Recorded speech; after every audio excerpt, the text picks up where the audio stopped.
Et si la seule personne qui pouvait vous sauver la vie était celle que personne ne prenait au sérieux? Laura, une infirmière déterminée, est engagée pour s'occuper d'un millionnaire dans un état végétatif. Mais quelque chose ne colle pas. Pourquoi sa femme agit-elle comme s'il était déjà mort? Pourquoi le personnel chuchote-t-il dans les couloirs? Et surtout, pourquoi Laura a-t-elle l'impression que Daniel essaie de communiquer? Ce qui commence comme un simple travail se transforme rapidement en une course contre la montre, et contre une femme prête à tout pour garder ses secrets enfouis. Mais lorsque Daniel réagit enfin, il ne prononce qu'un seul nom. Et ce n'est pas celui de sa femme. Laura va devoir faire face à des conséquences inimaginables et découvrir si l'amour peut vraiment ramener quelqu'un à la vie. Laura a arrêté sa moto devant les hautes grilles du manoir. C'est son premier jour dans son nouveau travail et elle ne peut ignorer la nervosité qu'elle ressent dans son estomac. L'agent de sécurité, un homme à l'air sérieux et à la voix grave, l'interrompt avant qu'elle n'ait le temps de s'annoncer. « Quel est votre nom ?» demanda-t-il sans émotion. « Laura, infirmière. Je suis ici pour m'occuper de Daniel. » Il hésita un instant, son regard l'évaluant comme s'il essayait de deviner ce qu'elle savait. D'un léger signe de tête, il ouvrit la porte, la laissant entrer. Laura se dirigea vers l'entrée principale de l'immense manoir. L'endroit respirait la richesse, mais aussi quelque chose de plus sombre. Lorsque la porte s'ouvrit, elle fut accueillie par Sophia, une femme à l'allure impeccable, portant des vêtements de luxe et un sourire qui n'atteignait pas ses yeux. « Vous devez être la nouvelle infirmière, Laura. » Sophia croisa les bras, le ton froid. « Oui, madame. C'est un plaisir de vous rencontrer. » Sophia inclina légèrement la tête, comme pour mesurer Laura. « J'espère que vous n'êtes pas une de ces infirmières sentimentales qui font naître de faux espoirs. Il ne va pas se réveiller. » Laura maintient son regard. « Je suis là pour faire mon travail, madame. » Sophia sourit, mais il y avait du dédain dans son expression. « C'est bien. Alors, ne vous mêlez pas de ce qui ne vous regarde pas. » Sans attendre de réponse, elle tourna les talons et disparut dans le couloir. Clara, la gouvernante, conduisit Laura à la chambre de Daniel. La pièce ressemblait plus à un mausolée qu'à une chambre à coucher. Daniel est allongé sur le lit, immobile, branché à une série d'appareils. Ses traits indiquaient qu'il avait été un homme fort et imposant, mais il n'était plus que l'ombre de lui-même. « Cela fait des mois qu'il est comme ça », explique Clara. « L'accident est grave. » Mais Madame Sophia dit qu'il n'a aucune chance de s'en remettre. Laura s'approche du lit et l'examine. Son cœur se serre lorsqu'elle voit les signes de négligence. Peau sèche, ongles mal entretenus, barbe non taillée. Elle lui touche doucement la main. « Si tu es là, je te trouverai. » L'espace d'un instant, elle sentit quelque chose. Un petit spasme dans ses doigts. Elle regarde Clara qui ne semble pas s'en apercevoir.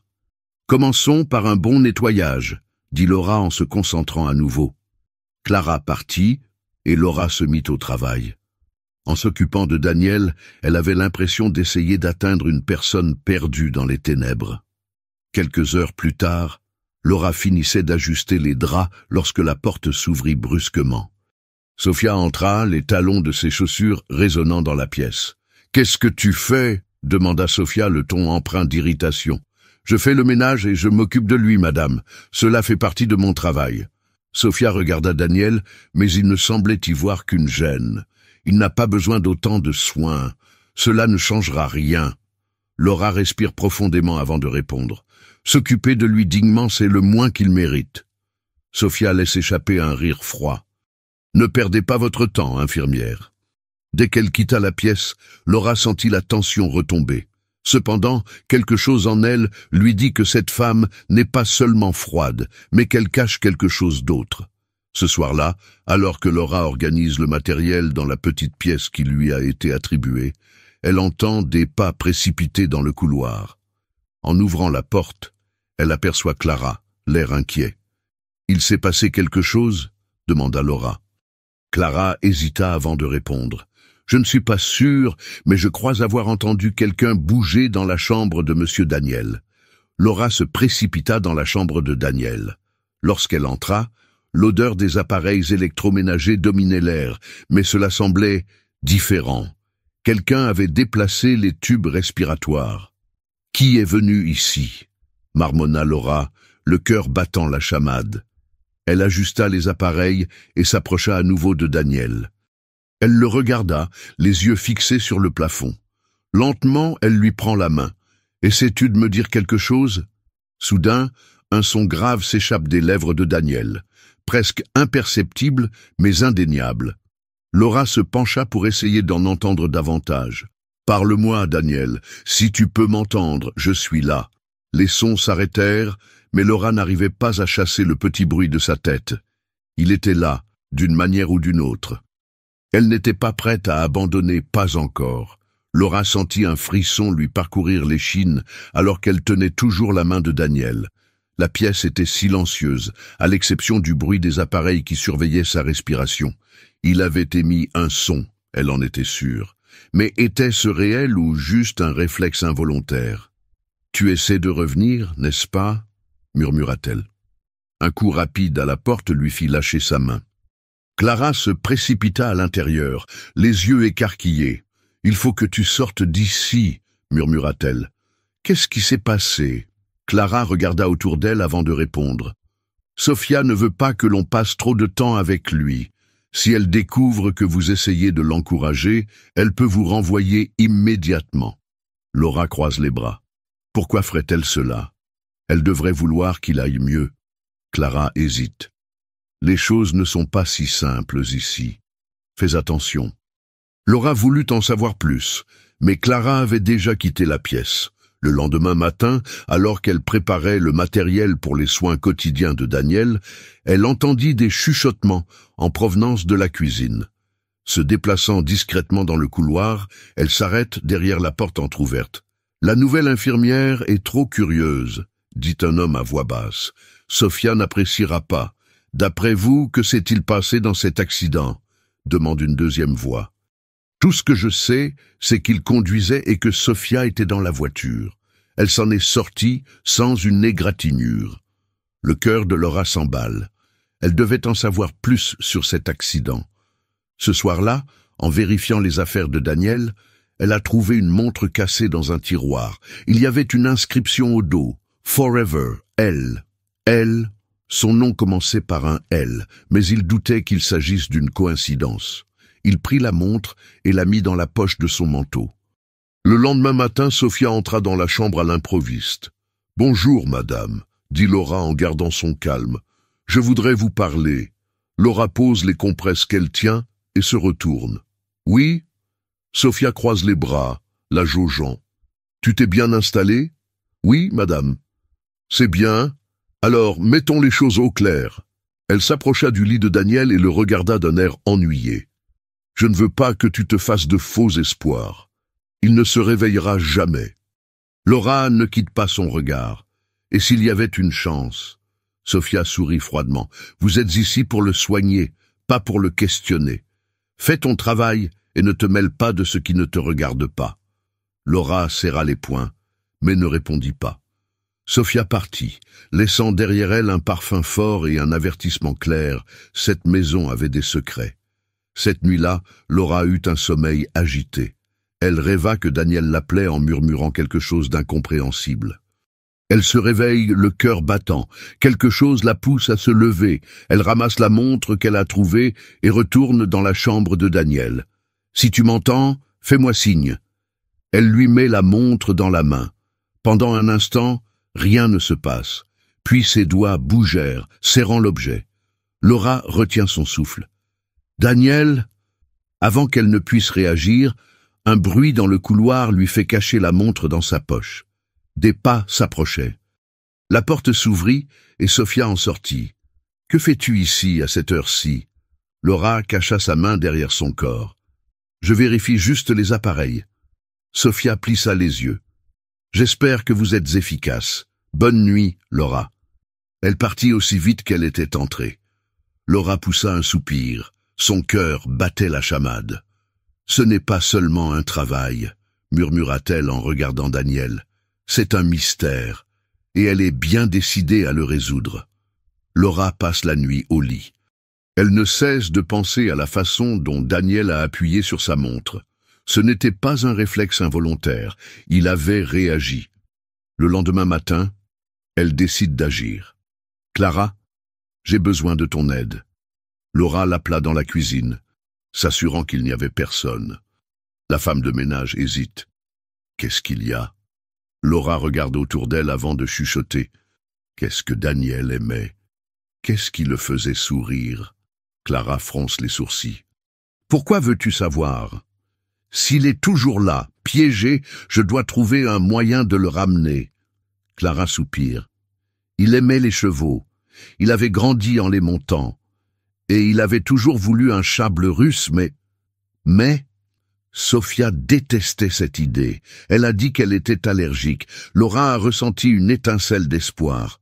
« Merci, Clara. » Cet après-midi-là, Laura quitta le manoir pendant sa pause.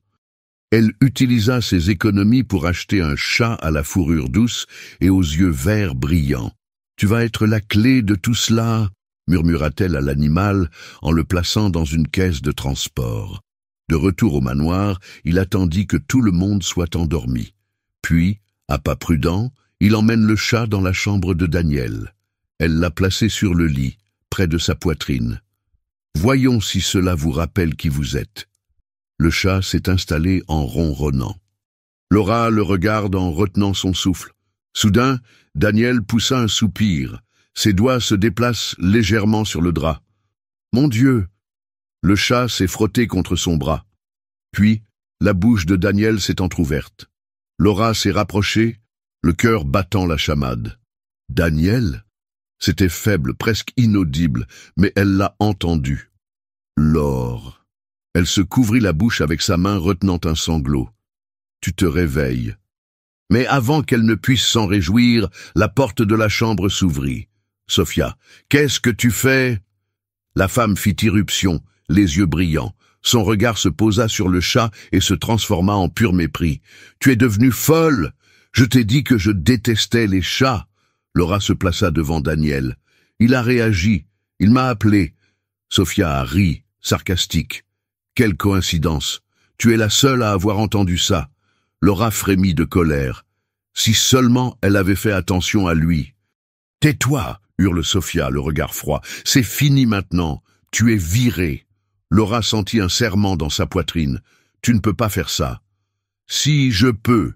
Et demain, Daniel sera transféré. » La respiration de Laura devient irrégulière. « Transféré où ?» Sophia sourit. « Dans un endroit où personne ne pourra lui remplir la tête d'espoir insensé. » Laura était paralysée. Son temps était compté. Sophia lui jeta un dernier regard de mépris et quitta la pièce en claquant la porte. Laura se tourna vers Daniel, lui tenant doucement la main. « Je ne vais pas les laisser t'emmener. » Ses doigts bougèrent à nouveau. « Laure. » Les larmes coulent sur le visage de Laura. « Je suis là. » Elle avait besoin d'un plan. Et vite. Laura a à peine dormi cette nuit-là. Chaque tic-tac de l'horloge l'avertissait que son temps était compté. Le lendemain, Daniel serait emmené et Sophia s'assurerait qu'il n'ait plus jamais de contact avec elle. Mais Laura ne le permettrait pas. Au matin, Clara se précipite dans la chambre. Sophia organise le transfert. Ils l'emmènent à midi. Laura ferme les yeux un instant, puis elle regarde Daniel. « Nous n'allons pas nous laisser faire, n'est-ce pas ?» Quelques minutes plus tard, Laura franchit le portail du manoir d'un pas décidé. À l'extérieur, un homme grand et robuste attendait à côté d'un imposant cheval noir. « Tu l'as amené ?» demanda Laura. L'homme acquiesça et tira sur les rênes, comme convenu. « Mais en es-tu sûre ?» Elle se retourna vers le manoir. « J'en suis sûre. » À 11h30, Sophia entra dans la chambre de Daniel avec 2 infirmières en uniforme. « Il est temps de partir. » Laura apparut au chevet du malade, défiante. « Il n'ira nulle part. » Sophia roule des yeux. « Vous n'avez pas le pouvoir de décider cela. C'est lui qui l'a. » La femme rit, sarcastique. « Il peut à peine respirer sans aide. » Laura s'est approchée du lit. « Daniel, écoute-moi. Je sais que tu es fatigué, mais j'ai besoin de toi. Encore un peu. » Le silence s'installe dans la pièce. Puis, contre toute attente, Daniel bougea la main. Sophia écarquille les yeux. C'est impossible. Laura sourit. Non, ce n'est pas impossible. Un bruit de sabots retentit à l'extérieur. Le cheval noir que Laura avait fourni apparut dans le jardin, hennissant bruyamment. Les yeux de Daniel, auparavant vides, brillèrent un instant. Puis, au prix d'un énorme effort, sa bouche s'ouvrit. Laura... Sophia recula en titubant. Non. Daniel reprit la parole, la voix rauque mais ferme. Ne me fais sortir d'ici. La respiration de Sophia s'accéléra. Je suis ta femme, tu dois me faire confiance. Daniel leva les yeux vers elle. Va loin. Les infirmières échangent un regard. Madame, dit-il, cela change tout. Sophia, pâle, secoua la tête. Il délire. Daniel regarda Laura. Reste avec moi. Laura lui tient la main, les yeux pleins de larmes. Toujours. Sophia a quitté le manoir le jour même, et elle n'est jamais revenue. Une fois qu'elle fut partie, Daniel commença sa rééducation. Ce fut un processus long et difficile, mais il n'était jamais seul. Des mois plus tard, il était capable de parler plus clairement et de se déplacer à l'aide d'un déambulateur. Un soir tranquille dans le jardin, il a tenu la main de Laura. « Tu m'as sauvé, Laura, pas seulement mon corps, mon âme. » Elle a souri. « Tout ce que je voulais, c'était te ramener. » Il prit une profonde inspiration, rassemblant son courage. « Et si je te disais que je te veux à mes côtés, pas en tant qu'infirmière, mais en tant que femme ?» Les yeux de Laura s'écarquillent. « Daniel !» Il lui serre la main. « Veux-tu être plus que mon aide-soignante ?» Les yeux de Laura se remplissent de larmes. « J'ai toujours voulu être plus. » Le mariage fut simple, mais plein d'émotions. Daniel, désormais plus mobile, s'est consacré à aider d'autres personnes en voie de guérison. Lors d'une interview, il a déclaré « Notre passé ne nous définit pas, notre passé ne nous définit pas, mais ce que nous choisissons d'en faire nous définit. » Aux côtés de Laura, il a choisi de prendre un nouveau départ.